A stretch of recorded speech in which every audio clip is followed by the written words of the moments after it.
नमस्कार और स्वागत है आज के इस गहन विश्लेषण में। जी। आज हम यजुर्वेद से जुड़े एक बहुत ही खास और पवित्र उपनिषद नारायण उपनिषद की गहराइयों में उतर रहे हैं। जी। हमारे सामने इसके कुछ अहम श्लोक हैं जो हमें, आप कह सकते हैं, परम सत्य का अनुभव कराने का रास्ता दिखाते हैं। बिल्कुल। तो आज की चर्चा का हमारा लक्ष्य है नारायण के असली स्वरूप को समझना और सृष्टि में वो कैसे हर जगह मौजूद हैं इसको जानना। जैसा कि उपनिषद का एक केंद्रीय संदेश है, सर्वम खल्विदम नारायणः। हाँ। मतलब जो कुछ भी है वो सब नारायण ही है। तो आइए इस विचार को थोड़ा खोलते हैं, इसके अलग अलग पहलुओं को देखते हैं। बिल्कुल। और देखिए, उपनिषद तो भारतीय दर्शन का शिखर माने जाते हैं ना, जो अक्सर हमें वो जो वास्तविकता की परम एकता है, जिसे अद्वैत कहते हैं, मतलब दो नहीं बस एक, उसकी तरफ ले जाते हैं। हाँ। और नारायण उपनिषद इस लिहाज से बहुत खास है क्योंकि ये सृष्टि के मूल स्रोत, उसके पालक और अंत में उसके संहारक के रूप में एक ही परम तत्व नारायण पर फोकस करता है। अच्छा। ये बताता है कि कैसे हर कण में, हर चेतना की धड़कन में वही एक तत्व मौजूद है। और ये सिर्फ कोई फिलॉसफिकल बात नहीं है, कोई सूखा सिद्धांत नहीं, ये गहरे अनुभव का, अनुभूति का विषय है। सही कहा। तो शुरुआती उपनिषद में सृष्टि की रचना से जुड़े एक बहुत ही बुनियादी सवाल से होती है। पहला श्लोक है, ओम अथ पुरुषो हवै नारायणो अकामयत प्रजा सृजयति। जी। नारायणाद ब्रह्मा जायते नारायणाद रुद्रो जायते। यानी वो परम पुरुष नारायण ने इच्छा की मैं प्रजाओं की सृष्टि करूं, और फिर नारायण से ही ब्रह्मा उत्पन्न होते हैं और नारायण से ही रुद्र प्रकट होते हैं। अब यहाँ एक सवाल उठता है, हम तो अक्सर त्रिदेव यानी ब्रह्मा विष्णु महेश या रुद्र को अलग अलग शक्तियों की तरह देखते हैं। हाँ, ये आम धारणा है। तो ये श्लोक इस धारणा को कैसे देखता है और वो एकता वाले सिद्धांत को कैसे स्थापित करता है? ये बहुत ही महत्वपूर्ण बिंदु उठाया आपने। देखिए, ये श्लोक सीधे सीधे उन देवताओं को जिन्हें हम सृष्टि की रचना यानी ब्रह्मा, पालन यानी विष्णु जिनका स्वरूप नारायण स्वयं है, और संहार यानी रुद्र, इन मुख्य शक्तियों के रूप में जानते हैं। हाँ। उन्हें भी मूल स्रोत नारायण से ही उत्पन्न बता रहा है। अच्छा। ये नारायण की परम मतलब सर्वोच्च सत्ता को स्थापित करता है। ये दिखाता है कि सृष्टि की जो पूरी प्रक्रिया है, उसका बनना, उसका चलना, उसका मिटना, वो उसी एक इच्छा या संकल्प से चल रही है। और यहाँ जो दिलचस्प बात है वो ये है कि ये नजरिया अलग अलग उपासना पद्धतियों को, चाहे कोई शिवजी को पूजे, कोई विष्णु को या देवी को, उन सबको एक ही परम सत्य से जोड़ देता है। हाँ, ये तो बड़ी बात है। ये दिखाता है कि जो अलग अलग रूप और नाम दिखते हैं ना, वो सब उसी एक असीम वास्तविकता की, जिसे हम यहाँ नारायण कह रहे हैं, उसी की अलग अलग अभिव्यक्तियां हैं। ये वो एकत्व का सिद्धांत है जो हमें ऊपरी भिन्नताओं से परे जाने को कहता है। हाँ, ये समझना वाकई बहुत गहरा है कि कैसे जो अलग अलग पूजा पद्धतियां हैं, जो हमें कभी कभी एक दूसरे से अलग या प्रतिस्पर्धी भी लगती हैं, उन्हें ये उपनिषद एक ही मूल स्रोत से जोड़ रहा है। जी। ये उस समय के जो धार्मिक दार्शनिक विचार विमर्श थे, उनके संदर्भ में भी एक बड़ा कदम लगता है। बिल्कुल। और अगर इसका व्यवहारिक पहलू देखें तो मतलब जब हम किसी भी रूप की पूजा कर रहे हों तो ये समझ हमें याद दिला सकती है कि हम आखिर में उसी एक परम शक्ति की ही पूजा कर रहे हैं। हाँ। इससे शायद वो जो उपासना में कभी कभी संप्रदायवाद या भेदभाव दिखता है वो कम हो सकता है और मन में एकता का भाव शायद ज्यादा मजबूत हो। निश्चित रूप से ये दृष्टि हमें संकीर्ण दायरों से ऊपर उठाती है।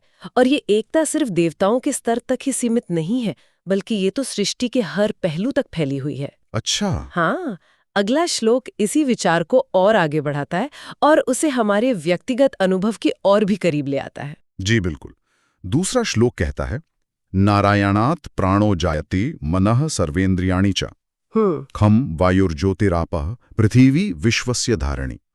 यानी नारायण से ही प्राण, हमारी जीवन ऊर्जा, हाँ, लाइफ फोर्स, मन मतलब सोचने समझने की शक्ति, और सभी इंद्रियां, देखना सुनना महसूस करने की क्षमताएं, ये सब उत्पन्न होती हैं। जी।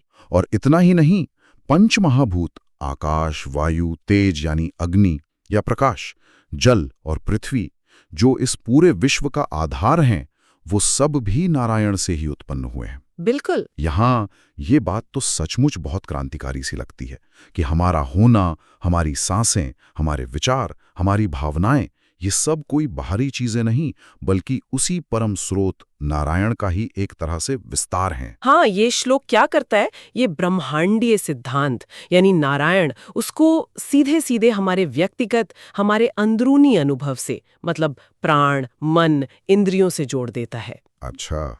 ये सिर्फ ये नहीं कह रहा कि बाहर जो कुछ है वो नारायण है, ये कह रहा है कि भीतर जो कुछ है, हमारी चेतना, हमारी जीवन शक्ति, हमारी महसूस करने की क्षमता, वो सब भी उसी दिव्य स्रोत से आ रहा है, उसी का हिस्सा है। इससे क्या होता है कि दर्शन सिर्फ किताबों की बात नहीं रह जाता, वो जीवन का हर पल का अनुभव बन जाता है। ये दूरी मिटा देता है ब्रह्मांड और व्यक्ति के बीच की, ईश्वर और भक्त के बीच की। और इसके मायने तो फिर बहुत गहरे हुए। अगर हमारा प्राण, हमारा मन, हमारी इंद्रियां नारायण से ही हैं, तो इसका मतलब तो ये हुआ है कि ध्यान करते समय या यूं ही रोजमर्रा की जिंदगी में भी हर सांस जो हम ले रहे हैं, हाँ, उसमें नारायण की ऊर्जा को महसूस किया जा सकता है। हर विचार जो मन में आता है, हर आवाज जो कान सुनते हैं, हर नजारा जो आंखें देखती हैं, वो सब उसी एक परम चेतना का खेल है, नारायण की ही अभिव्यक्ति है। बिल्कुल। ये समझ फिर साधक को धीरे धीरे उस अवस्था की ओर ले जा सकती है जहां मैं और वो का भेद शायद धुंधला पड़ने लगता है, जहां आत्मा और परमात्मा के एक होने का अनुभव होने लगता है। बिल्कुल, और यहीं से साधना का असली रास्ता खुलता है, जब साधक ये गहराई से महसूस करने लगता है कि उसका अपना अस्तित्व, उसका शरीर, प्राण, मन, बुद्धि, ये सब उसी परम स्रोत से संचालित हैं, उसी की ऊर्जा से चल रहे हैं। हाँ, तो वो अपने अनुभवों को एक बिल्कुल नए नजरिए से देखना शुरू कर सकता है। तब सांस लेना सिर्फ एक बायोलॉजिकल क्रिया नहीं रह जाती, वो नारायण की जीवन शक्ति का प्रवाह बन जाता है। सही। विचार सिर्फ मानसिक उथल-पुथल नहीं रहते, वो उसी परम चेतना की लहरें जैसे लगने लगते हैं। इंद्रियों के अनुभव सिर्फ बाहरी जानकारी नहीं, बल्कि उसी दिव्यता के अलग-अलग स्वाद बन जाते हैं। इस यात्रा का अगला और शायद सबसे महत्वपूर्ण पड़ाव है आत्म अनुभूति, जिसका जिक्र तीसरा श्लोक करता है। जी। ये कहता है, नारायणः परम ब्रह्म तत्वम नारायणः परः। नारायणः परो ज्योतिः आत्मा नारायणः परः। इसका अर्थ है, नारायण ही परब्रह्म है, यानी अंतिम सर्वोच्च सत्य।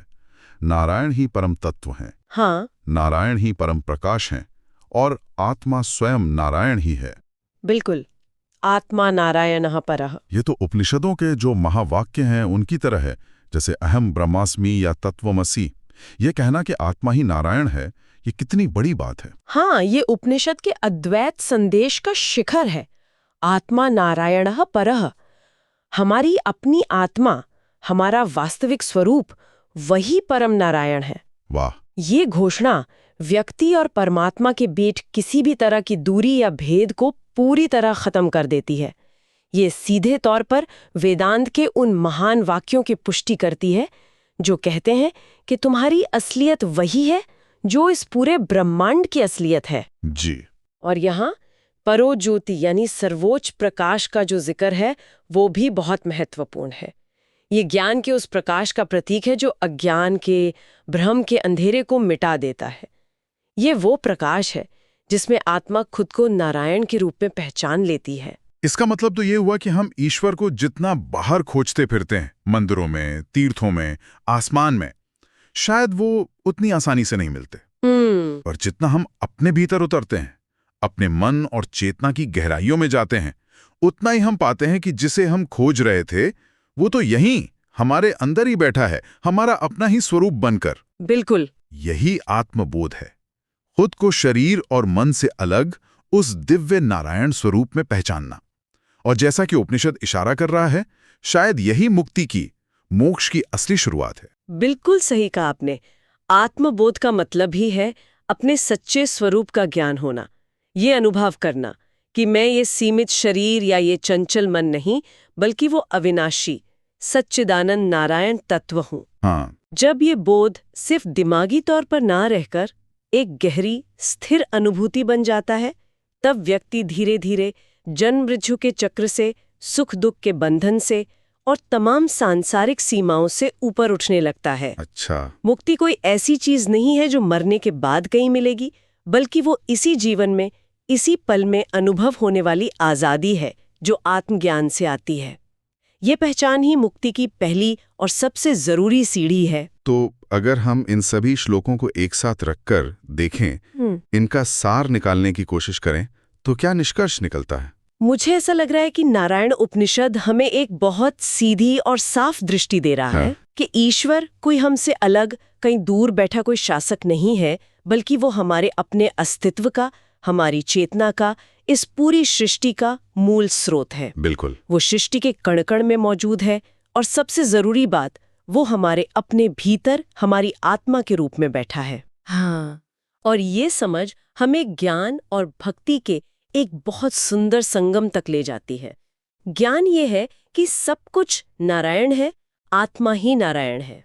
हाँ, ये तो हुआ ज्ञान। ये हमें वास्तविकता की प्रकृति को समझने में, अपने भ्रमों को दूर करने में मदद करता है। लेकिन सिर्फ सूखा बौद्धिक ज्ञान शायद काफी न हो। जीवन में रस भी चाहिए, प्रेम और समर्पण का भी अपना स्थान है। यही शायद भक्ति का रोल आता है ना? बिल्कुल। जब ये ज्ञान की सब कुछ नारायणमय है, सिर्फ दिमाग में नहीं रहता, बल्कि दिल को छूता है, तब सच्ची भक्ति पैदा होती है। हाँ। फिर भक्ति का मतलब सिर्फ कुछ रस्में निभाना या मंदिरों में जाना नहीं रह जाता। सच्ची भक्ति तब दिखती है जब हम अपने आसपास के हर इंसान में, हर जीव में, हर घटना में और अपने अंदर भी उसी एक नारायण की झलक देखना और महसूस करना शुरू कर देते हैं। जी। जब मैंपन का भाव, हमारा अहंकार धीरे धीरे पिघलने लगता है और हर जगह वही यानी नारायण का अनुभव गहरा होने लगता है, तब नारायण मानो हमारे लिए प्रकट हो जाते हैं। हाँ, अगर हम इसे थोड़ी बड़ी तस्वीर में देखें तो ज्ञान हमें सही दिशा दिखाता है। वो बताता है कि हमें क्यों और किस की तरफ जाना है, और भक्ति उस यात्रा को प्रेम और आनंद से भर देती है। अच्छा। ज्ञान समझ है तो भक्ति उस समझ को जीने की कला है, वो समर्पण है। जब हम सृष्टि की हर चीज में, चाहे वो सुंदर हो या कुरूप, सुखद हो या दुखद, उसी एक नारायण तत्व को देखकर उसके प्रति आदर, प्रेम और समर्पण का भाव रखते हैं, तो हमारा ज्ञान जिंदा हो उठता है। फिर चाहे हम ध्यान करें, सेवा करें या प्रेम करें, हर रास्ता आखिर में उसी एक नारायण की अनुभूति की तरफ ले जाता है। ज्ञान और भक्ति मिलकर हमें पूर्णता की ओर ले जाते हैं। और इस गहरी अनुभूति को अपने जीवन में उतारने के लिए, इस ज्ञान को सिर्फ सुनने या पढ़ने तक ही न रखकर इसे महसूस करने के लिए हमारे स्रोतम में एक सरल सी ध्यान विधि का भी सुझाव दिया गया है। हाँ, बताया गया है। कोई भी इसे आजमा सकता है। कहा गया है कि किसी शांत जगह पर जहां कोई डिस्टर्बेंस ना हो, आराम से बैठ जाएं, रीढ़ सीधी रखें पर शरीर में कोई तनाव ना हो, धीरे से आंखें बंद कर लें। इसके बाद अपना ध्यान अपने हृदय के केंद्र पर ले जाएं। कल्पना करें कि वहां एक शांत, निर्मल, दिव्य प्रकाश जगमगा रहा है। ये प्रकाश शांति, प्रेम और ज्ञान का स्रोत है। इस प्रकाश पर अपना मन टिकाएं। फिर इसी प्रकार से मानसिक रूप से बिना आवाज किए ओम नमो नारायणाय मंत्र का धीमे धीमे जप करें। हर बार जब आप मंत्र दोहराएं तो महसूस करें कि ये ध्वनि आपके हृदय के प्रकाश से निकलकर पूरे शरीर में फैल रही है। जप करते हुए अपनी सांसों पर भी ध्यान देने को कहा गया है। महसूस करें कि हर अंदर आती सांस के साथ आप नारायण की दिव्य ऊर्जा, शांति और चेतना को अपने अंदर भर रहे हैं। जी। और हर बाहर जाती सांस के साथ आप अपना तनाव, अपनी चिंताओं, अपने अहंकार को बाहर जाने दे रहे हैं। सांस और मंत्र को साथ चलने दें। कुछ देर इस तरह जप और सांस पर ध्यान बनाए रखने के बाद जब आपको लगे कि मन थोड़ा शांत हो गया है, विचारों की भागदौड़ कुछ कम हो गई है, तो धीरे धीरे मानसिक जप को भी छोड़ दें। अच्छा। अब केवल उस आंतरिक प्रकाश और उससे महसूस हो रही शांति पर अपना ध्यान केंद्रित रखें। बिना किसी शब्द के, बिना किसी विचार के, बस उस मौन, शांत, नारायणमय उपस्थिति में टिके रहने का प्रयास करें, जैसे बस आप हैं और वो आंतरिक प्रकाश है और कुछ नहीं। इस अवस्था में जितनी देर आसानी से रुक सकें, रुकें। शुरुआत में शायद कुछ सेकंड या मिनट ही हो पाएं, पर रोज अभ्यास करने से यह समय बढ़ सकता है। हाँ, धीरे धीरे। जब ध्यान खत्म करना हो तो धीरे धीरे अपने शरीर और आसपास के माहौल के प्रति सजग हों और फिर आराम से अपनी आंखें खोल लें। कहते हैं कि इस अभ्यास को नियमित रूप से करने पर उपनिषद में बताया गया सत्य का अनुभव सिर्फ बौद्धिक नहीं रहता, बल्कि धीरे धीरे हमारी अनुभूति का हिस्सा बनने लगता है। ये ध्यान विधि वास्तव में उपनिषद की ज्ञान को प्रैक्टिकल लेवल पर उतारने का एक बहुत सुंदर तरीका है। हृदय में प्रकाश का ध्यान हमें अपने चेतना के केंद्र से जोड़ता है। हाँ। मंत्र का मानसिक जप मन को बाहरी भटकाव से हटाकर एकाग्र करता है और उसे दिव्य स्पंदन से जोड़ता है। सांस पर ध्यान हमें प्राण ऊर्जा के माध्यम से नारायण से जोड़ता है और अंत में वो मौन अवस्था हमें शब्द और विचारों से परे आत्मा के नारायण स्वरूप का सीधा अनुभव करने का अवसर देती है। ये ज्ञान, भक्ति और ध्यान का एक मिला-जुला अभ्यास है। तो इस पूरी चर्चा को अगर हम समेटें तो कह सकते हैं कि नारायण उपनिषद का मूल संदेश सृष्टि की परम एकता का है। ये हमें बार बार याद दिलाता है कि सृष्टि के हर कण में, हमारे अपने मन, प्राण और आत्मा में केवल और केवल नारायण ही व्याप्त हैं। जी बिल्कुल। वही परम सत्य हैं, वही हमारी आत्मा है, वही वास्तव में सब कुछ हैं। सर्वम खल्विदम नारायणः। हाँ, और इस सत्य को जानना ही काफी नहीं है, इसे जीना ज्यादा जरूरी है। जब हम इस दृष्टि को अपने जीवन में उतारते हैं, जब हम हर प्राणी में, चाहे वो हमें पसंद हो या नापसंद, चाहे वो इंसान हो, जानवर हो या प्रकृति का कोई और रूप हो, उसी एक परम सत्य, उसी नारायण तत्व को देखने की कोशिश करते हैं, हाँ। तभी हमारे जीवन में सच्चा प्रेम, सच्ची करुणा, सच्चा धर्म प्रकट होता है और यही दृष्टि हमें वास्तविक मुक्ति की ओर ले जाती है। ये समझ हमारे आपसी रिश्तों को, हमारे कर्मों को और जीवन को देखने के हमारे पूरे नजरिए को बदल सकती है। ये हमें न केवल उस परम स्रोत के करीब लाती है, बल्कि एक दूसरे के भी करीब लाती है, क्योंकि आखिर में हम सब उसी एक महासागर की लहरें हैं, उसी एक नारायण के अंश हैं। बिल्कुल। और अंत में ये पूरी चर्चा हमारे सामने एक गहरा, सोचने लायक सवाल छोड़ जाती है।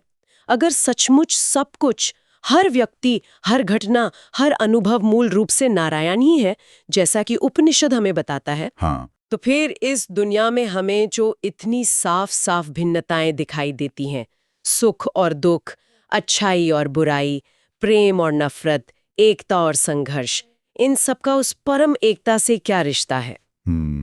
ये तो बड़ा सवाल है। हम अपने रोजमर्रा के जीवन में इस प्रकट विविधता और इन जटिलताओं के बीच उस मूलभूत एकता को कैसे अनुभव कर सकते हैं और कैसे जी सकते हैं?